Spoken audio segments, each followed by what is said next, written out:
Film की शुरुआत में हम बी के परिवार को देखते हैं जहां वह अपनी माँ, पिता और दादी के साथ रहती है। वह बहुत खुश है और उसे पेंटिंग करना, अपने माता पिता के साथ खेलना और नृत्य करना बहुत पसंद है। हम देखते हैं कि उसकी माँ कैंसर के कारण बीमार है और वह मर जाती है और हम देखते हैं कि बी बड़ी हो गई है। बी अब 12 साल की है और अपनी दादी मार्गरेट के साथ उसके पुराने घर में रहने आई है। मार्गरेट उसे अपने कमरे में ले जाती है और दिखाती है कि उसने सभी पुरानी पेंटिंग्स उसके देखने के लिए रखी हैं। बी कहती है कि वह अब बच्ची नहीं है और मार्गरेट बॉक्स को अलमारी में रख देती है और उसे तैयार होने के लिए कहती है। वे बी के पिता से मिलने अस्पताल जाते हैं, जिनकी हार्ट सर्जरी हो रही है, लेकिन बी उन्हें कमरे में नहीं पाती। उसे उसकी किताब में एक जोकर का बुकमार्कर मिलता है और उसके पिता अपनी दवा स्टैंड के साथ आते हैं। उन्होंने स्टैंड को एक लड़की की तरह तैयार किया है और बी को खुश करने के लिए उसके साथ नृत्य करते हैं और उसे अपनी नर्स जेनेट से मिलवाते हैं। बी कहती है कि उसे हंसाने की जरूरत नहीं है और वह अब बच्ची नहीं है। उसके पिता कहते हैं कि उन्हें पता है कि उसी अस्पताल में वापस जाना कठिन है जहां उसकी मां का निधन हुआ था। वह कहते हैं कि उसे सर्जरी के बारे में चिंता नहीं करनी चाहिए और वह उसे मां की तरह छोड़ने वाला नहीं है। वह उससे वादा करने के लिए कहता है कि वह बाहर जाएगी और फिर से एक बच्चे की तरह मौजमस्ती करेगी जब तक कि उसकी सर्जरी पूरी नहीं हो जाती। बाद में रात में वह अलमारी का दरवाज़ा खुला पाती है और उसमें अपना पुराना कैम रिकॉर्डर पाती है और उसका चार्जर खरीदने का फैसला करती है। वह एक स्टोर से चार्जर खरीदती है और हम देखते हैं कि एक प्राणी उसका पीछा कर रहा है और बी उसे इमारत के बाहर देखती है। प्राणी आश्चर्यचकित है कि बी उसे देख सकती है और अंदर भागती है और बी उसका पीछा करती है। प्राणी ऊपरी मंजिल पर भागता है और एक दरवाजे के अंदर जाता है और बी उसे किसी से बात करते हुए सुनती है कि उसका पीछा किया गया था। बी अंदर देखने की कोशिश करती है और एक व्यक्ति को देखती है जो उसे जाने और फिर से यहाँ न आने के लिए कहता है। बी कहती है कि वह हाल ही में नीचे शिफ्ट हुई है और किसी से बात करना चाहती थी, लेकिन एक बूढ़ी औरत आती है और उसे डराकर भगा देती है। अगले दिन बी एक गुलदस्ता लेकर अपने पिता से मिलने अस्पताल जाती है और बेंजामिन नाम के एक छोटे बच्चे से मिलती है। उसके पैर में चोट लग गई है और वह और बी दोस्त बन जाते हैं और वह अपने पिता से मिलने जाती है। उसके पिता उसे डराने के लिए अलमारी में छिपे रहते हैं और रात में वह कैम रिकॉर्डर पर पुराने वीडियो देखती है। वह उसी प्राणी को ऊपर वाले आदमी से बात करते हुए सुनती है और वे किसी से मिलने के लिए बाहर जाते हैं। बी उनका पीछा करने का फैसला करती है और देखती है कि वे एक घर में जाते हैं और वह आदमी खिड़की से चढ़ता है। वह एक अलमारी खोलता है और उसके अंदर ब्लू नामक एक बड़ा बैंगनी प्राणी पाता है। ब्लू का कहना है कि उसे छोटी लड़की में अपना आदर्श साथी मिल गया है और वह उसके साथ रहना चाहता है, लेकिन आदमी ने उसे मना कर दिया। अचानक ब्लू छींकता है और लड़की उठ जाती है और वह वहां से जाने का फैसला करता है। उसे खिड़की से बाहर आते हुए देखती है और भागने का फैसला करती है, लेकिन वही पुराना प्राणी देखती है और बेहोश हो जाती है। वह उसके अपार्टमेंट में जागती है और एक टेबल पर बच्चों की कुछ तस्वीरें देखती है और ब्लू को देखती है और डर जाती है। प्राणी आता है और खुद को ब्लॉसम के रूप में पेश करता है और आदमी कहता है कि वह लंबे समय के बाद बी से मिल रहा है। वह कहता है कि उसे वह याद है जब वह छोटी थी और ऊपर आती थी और उसके पूछती है कि क्या हो रहा है। ब्लू कहता है कि वह खुश है कि बी यहाँ वापस आ गई है और कहता है कि वह बस एक बच्चा खोजने की कोशिश कर रहा था। बी को पता चलता है कि ये प्राणी इमेजिनरी फ्रेंड्स हैं जिन्हें इफ्स कहा जाता है, जो बचपन में मानव बच्चों द्वारा बनाए गए हैं। ब्लॉसम का कहना है कि दुनिया में कई इफ्स हैं और ब्लू आज रात एक रिप्लेसमेंट बच्चे को पाने की कोशिश कर रहा था। उसने कहा कि वे एक मैचमेकिंग एजेंसी चलाते हैं ताकि पुराने बच्चों के बड़े हो जाने के बाद से इफ्स को नए बच्चे खोजने में मदद मिल सके। जब बच्चे बड़े हो जाते हैं तो उन्हें इफ्स की ज़रूरत नहीं होती और वे उन्हें देखना बंद कर देते हैं, और अगर उन्हें नए बच्चों के साथ नहीं रखा जाता है तो वे गायब हो जाएंगे। आदमी ने खुद को कैल के रूप में पेश किया और उसे जाने के लिए कहा क्योंकि रात पहले से ही बहुत हो चुकी थी। अगले दिन बी अस्पताल जाती है और बेंजामिन के कमरे में एक फूल छोड़ती है और देखती है कि ब्लू उसका पीछा कर रहा है। वह देखती है कि ब्लू कपड़े धोने की टोकरी में छिपा हुआ है और कहती है कि वह उसका पीछा नहीं कर सकता और कहती है कि वह किसी अदृश्य व्यक्ति से बात करके पागल लगेगी। वह ब्लू को वापस कैल के पास ले जाती है और उससे पूछती है कि वह इफ्स देखना बंद करना चाहती है, लेकिन ब्लू कहता है कि वह चुनी गई है। ब्लॉसम कहती है कि वह उनके लिए नए बच्चे खोजने और अपने सामान्य जीवन में लौटने में उनकी मदद कर सकती है। बी को कई इफ्स वाली एक किताब मिलती है और वह कैल से उनसे मिलने के लिए कहती है और कहती है कि वह उनकी मदद कर सकती है क्योंकि वह भी एक बच्ची है। कैल सहमत हो जाता है और वह उसे किसी ऐसे खास व्यक्ति से मिलवाने ले जाता है जो इफ्स के बारे में ज्यादा जानता है। वे एक बंद मनोरंजन पार्क में पहुंचते हैं और एक छिपे हुए दरवाजे से नीचे जाते हैं, मेमोरी लेन रिटायरमेंट होम में। यहाँ सभी रिटायर्ड इफ्स रहते हैं और बी ने कई इफ्स को यहाँ अलग अलग कमरों में रहते हुए और अलग अलग एक्टिविटीज करते हुए देखा है।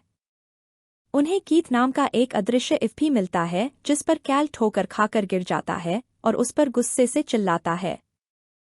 कैल उसे लुइस से मिलवाता है जो एक बुजुर्ग टेडी बियर है और जो इस सुविधा का प्रमुख है। लुइस बी से मिलकर खुश होता है और बी को बताता है कि कैल पहले जोकर हुआ करता था और खुश था। वह बी को अपनी कल्पना का उपयोग करने और अपनी आंखों से इस जगह को देखने के लिए कहता है। बी अपनी कल्पना का उपयोग करती है और जगह को पूरी तरह से बदल देती है और सभी इफ्स यह देखकर बहुत उत्साहित होते हैं। वे सभी जश्न में शामिल होते हैं और साथ में नाचते हैं और खूब मौजमस्ती करते हैं और बी प्लेसमेंट में मदद करने के लिए सहमत हो जाती है। अगले दिन वह अपने पिता से मिलती है और उसे बताती है कि उसे एक नई नौकरी मिल गई है और बेंजामिन से पूछती है कि क्या उसे कोई इमेजिनरी दोस्त चाहिए और वह सहमत हो जाता है।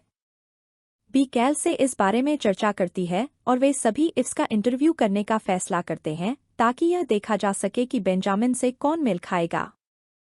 सभी इफ्स अपने गुणों और अपने बच्चों के बारे में बताते हैं और बी उन्हें अपनी किताब में लिखती है। अगले दिन वह सभी इफ्स को बेंजामिन से मिलने ले जाती है और उनमें से प्रत्येक को उससे मिलवाती है। प्रत्येक इफ्स बेंजामिन के सामने आता है लेकिन वह उनमें से किसी को भी नहीं देख पाता है और बी कहती है कि उसके पास कोई विकल्प नहीं है। बी समुद्र तट के पास लुइस से मिलती है और उसे बताती है कि नए बच्चों के साथ इफ्स को रखने की उसकी योजना काम नहीं आई। लुइस उसे एक विचार देता है कि शायद इफ्स उन्हें नए बच्चों की नहीं बल्कि अपने पुराने बच्चों से फिर से जुड़ने की जरूरत है। लुइस का कहना है कि भले ही बच्चे बड़े हो गए हों लेकिन वे किसी ऐसी चीज से प्यार करना बंद नहीं कर सकते जिससे वे कभी प्यार करते थे। उन्हें यह याद दिलाने की जरूरत है क्योंकि उनके पास पहले से ही बचपन की यादें हैं। वे दोनों रात में मनोरंजन पार्क जाते हैं और सभी इफ्स को आनंद लेते और अच्छा समय बिताते हुए देखते हैं। बी के पिता कैम रिकॉर्डर पर पुराने वीडियो देखते हैं और खुश होते हैं। नर्स उन्हें आराम करने की याद दिलाती है क्योंकि अगले दिन उनकी सर्जरी होने वाली है। बाद में रात में बी मार्गरेट से पूछती है कि वह बचपन में क्या बनना चाहती थी और वह कहती है कि वह एक डांसर बनना चाहती थी।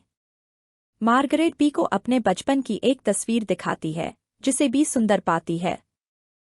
फोटो देखते समय बी उसमें ब्लॉसम को भी देखती है और उसे वहां देखकर काफी हैरान होती है।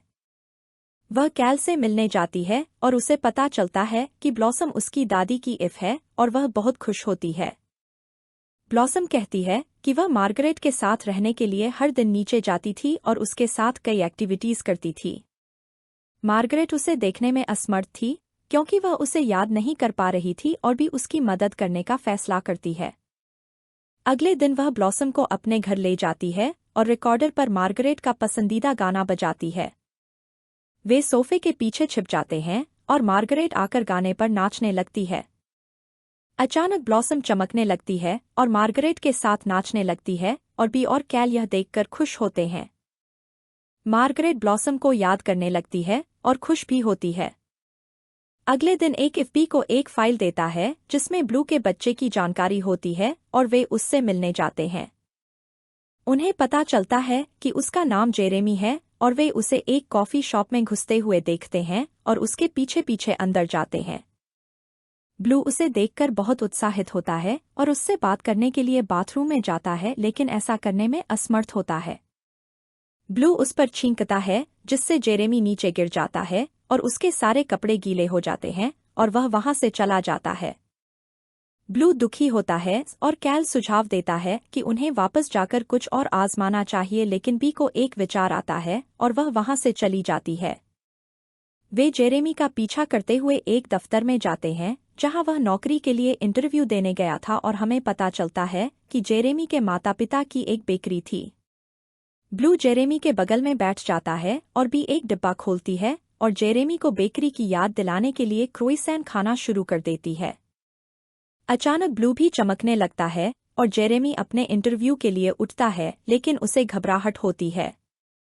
ब्लू उठता है और उसे इंटरव्यू के लिए आत्मविश्वास देने के लिए उसे छूता है और जेरेमी आराम महसूस करता है। वह खुश होकर अंदर जाता है और ब्लू बी को गले लगाता है और उसकी मदद के लिए धन्यवाद देता है और सभी इफ्स उनके साथ जश्न मनाते हैं और खुश होते हैं। बाद में घर लौटने के बाद मार्गरेट बी को बताती है कि उन्हें अस्पताल जाने की जरूरत है क्योंकि सर्जरी में कुछ कॉम्प्लिकेशन थी। वह डर जाती है और कैल से मिलने जाती है और उसे बताती है कि वह पिता को खोकर अलविदा नहीं कह सकती। कैल उसे शांत रहने के लिए कहता है और सुझाव देता है कि वह अलविदा कहने के बजाय अपने पिता को एक कहानी सुनाए।